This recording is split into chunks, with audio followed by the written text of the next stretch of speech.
A man near death lay on the side of the road. He had been attacked by robbers and stripped of everything he had. A priest passed him by but ignored him, as did another religious functionary, and they both ignored him. But the third man to encounter him, a Samaritan, rescued him and nursed him back to health. This nameless hero is commonly referred to as the Good Samaritan, and in the Christian world his example has been the inspiration for many charities and groups of people who seek to do random acts of kindness. But who or what were the Samaritans? What is their history and what did they believe? The question of who the Samaritans were is a complicated one. Depending on who you ask, you will get a different answer. If you ask Orthodox Jews, they will tell you that they are Mesopotamian pagans who were brought in by the Neo-Assyrians. If you ask a scholar, they will say that they are a distinct sect of Jews. Most surprising to me when I started researching this was that the Samaritans aren't some long-lost ethnic or religious group vaguely mentioned in an old document, but rather are an actual ethno-religious community still around today. They continue to practice their religion and customs in two known communities, the older of which near Mount Gerizim in the West Bank, and in the city of Holon in Israel, numbering about 800 people between the two of them. If you were to ask the Samaritans what they are, they would tell you that they were the true Israelites who have preserved the authentic word of God passed down at Mount Sinai by Moses. So then, where do the Samaritans come from? The Samaritans themselves trace their origin back to the period of the Judges, before the creation of Israel under King David. The schism between Judaism and Samaritanism, at least according to the Samaritans, begins with the rivalry between two high priests, Eli and Uzi. According to Israelite tradition, priests of their religion were supposed to be descended from Moses' brother Aaron. Both Eli and Uzi were descendants of Aaron, but from different sons of Aaron. Uzi was descended from Aaron's son Eleazar, while Eli was descended from his other son, Ithamar. The Samaritans believe that the only legitimate line of high priests came from the son Eleazar and their worship community around Mount Gerizim.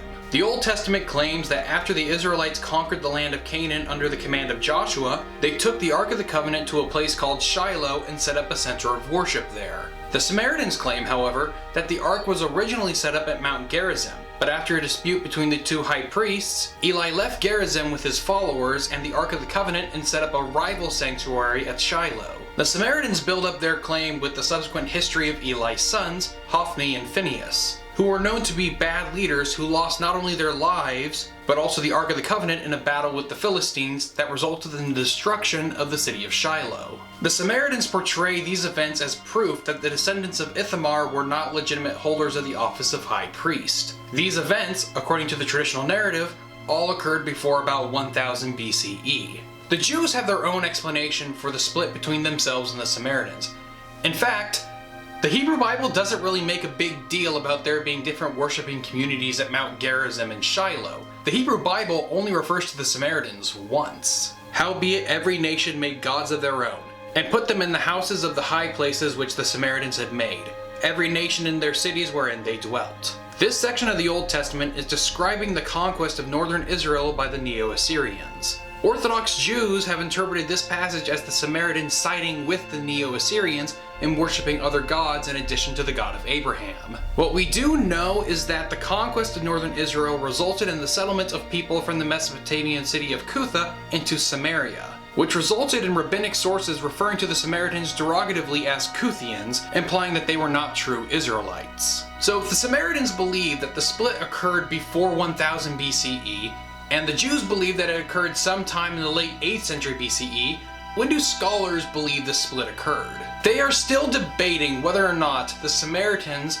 are religious or ethnic descendants of the northern Israelites, which would essentially make them a sect of Judaism, or were they a sect that separated from Judaism a long time ago and thus became a completely separate religion. Those that emphasize that first point to the number of similarities that exist between the Samaritans and their contemporary Jewish sects. However, those who see Samaritanism as a completely separate religion focus on the self-perception of division by Samaritans between themselves and the Jews. Some in the latter camp see the Samaritans as practicing a religion more closely related to the pre-Temple Israelite religion, which, as mentioned in my video on the origins of the Jews, is seen by scholars as a different religion than Judaism. Because the Samaritans did not face the same kind of diaspora that the Jews had, it is believed by some that they retained a more authentic Israelite religion, whereas Judaism was influenced by the Babylonian exile. However, most scholars believe that the split occurred during the Hasmonean dynasty, which was a kingdom set up by the Maccabees after the events of Hanukkah, which you can see in my video about that subject. The split occurred, at least in part, due to the destruction of the Samaritan temple at Mount Gerizim. The Jews built their first temple sometime during the 10th century BCE under the rule of King Solomon, which was later destroyed by the Babylonians in the early 6th century BCE and rebuilt with aid from the Persians in the late 6th century BCE. Well, sometime in the 5th or 4th century BCE, a temple was built on Mount Gerizim. This temple would later be destroyed, but it's uncertain as to when and by whom. Our old friend Josephus says that the temple at Gerizim was destroyed by the high priest John Hyrcanus I around 113 BCE, but the Talmud claims that the temple was destroyed by the high priest Simeon the Just sometime in the 4th century BCE. However, most scholars tend to go with Josephus's account, which makes them believe that the true split between the Jews and the Samaritans is more recent than either party's account. The reason most scholars go with Josephus's account is because Judaism continued to have influence over Samaritanism long after both of their respective accounts for the division, which means that the split between the Samaritans and the Jews most likely started off as a political division rather than a religious one. So how did the Samaritans go from a major population group in the region to numbering approximately 800 today? Well, there's a long history of rebellions and persecutions. While the Jews revolted against the Romans during the first 2 centuries CE, the Samaritans were pretty quiet, and remained so until Christians took power in the Roman Empire. Under Constantine I, they were pretty well off, getting to rebuild their temple on Mount Gerizim and construct a number of synagogues across Samaria. However, under Emperor Theodosius I, Christianity became the official religion of the Roman Empire, and it's at this point we start seeing the empire implementing discriminatory laws against non-Christians, such as not allowing non-Christians to serve as lawyers, to testify against Christians in a court of law, or to hold any kind of public office. Over time, these persecutions piled up until eventually the Samaritans decided to revolt against the Christian Romans. Similar to the Jews, they had 3 revolts spread across 2 centuries, in 484, 529, and 556 CE, which resulted in tens of thousands of Samaritans being killed and sold into slavery outside the Roman Empire, along with many forced conversions. By the time the Muslims invaded in the 7th century, the non-Christians within the Roman Empire had plenty of reasons for siding with the Arabs. Things weren't looking good for the Samaritans under Christian rule, and unfortunately, they weren't going to get any better under Islamic rule.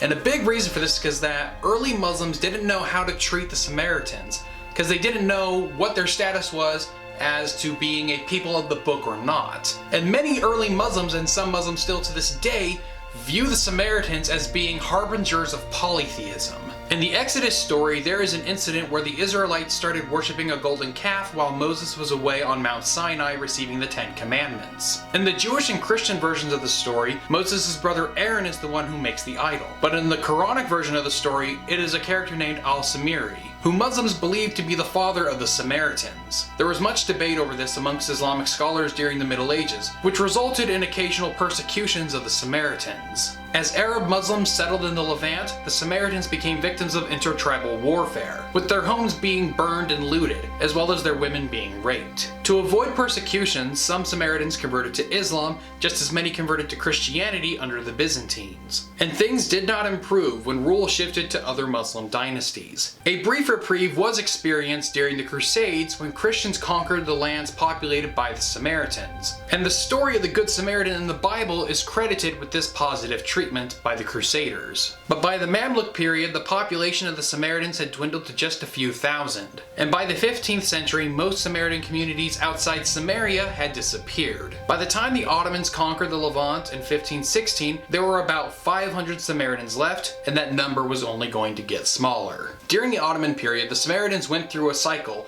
of being hired by local Arab elites to serve as bankers and bureaucrats. They would become wealthy from those positions, and then as the governors of those provinces became jealous of their wealth and power, they confiscated that wealth and power and put in place other forms of persecution. And then the cycle started all over again. And just for those who are curious, similar things have been done to Jews in medieval and Renaissance Europe. In the 19th century, things only got worse for the Samaritans. Islamic scholars demanded that Samaritans convert to Islam because they saw the Samaritans as being an irreligious people. Well, the Samaritans tried to argue with the Islamic scholars that they were indeed a religious people, but the Muslim scholars were not going to listen or buy anything they said. There were only about 200 Samaritans left, and the only thing that's prevented them from being killed was a declaration written by the chief rabbi of Jerusalem that declared the Samaritans to be, in fact, a sect of Judaism. Now, this managed to save the few Samaritans that were left, but unfortunately, it put a bad taste in the mouth of many Orthodox rabbis. A bad taste that continues to this day. But things would finally begin to turn around in the 20th century. In 1905, a Samaritan man moved from the community near Mount Gerizim to Jaffa in order to succeed in business. After his death, his sons eventually moved to Holon in 1951, and with the help of future Israeli President Yitzhak Ben-Zvi, they created a special settlement for Samaritans in Holon, which became a second pillar for the Samaritan community. Things continued to improve in 1952, when the Jordanian government allowed Israeli Samaritans to visit Mount Gerizim and participate in the Passover festival. And things got even better for the Samaritans after Israel conquered the West Bank in 1967, which opened up movement between the two Samaritan communities in Holon and Nablus. However, the Samaritan community in Nablus would drastically shrink in the 1990s during the First Intifada, when Samaritan families moved from the city to the newly built homes on Mount Gerizim in the village of Kiryat Luza in order to escape the violence. Since the establishment of the State of Israel, the Samaritans have grown from a population of about 200 to a population of about 800. It's far from secured, but the Samaritans do look like they're facing good recovery. So just like the Jews, they have a history of persecution.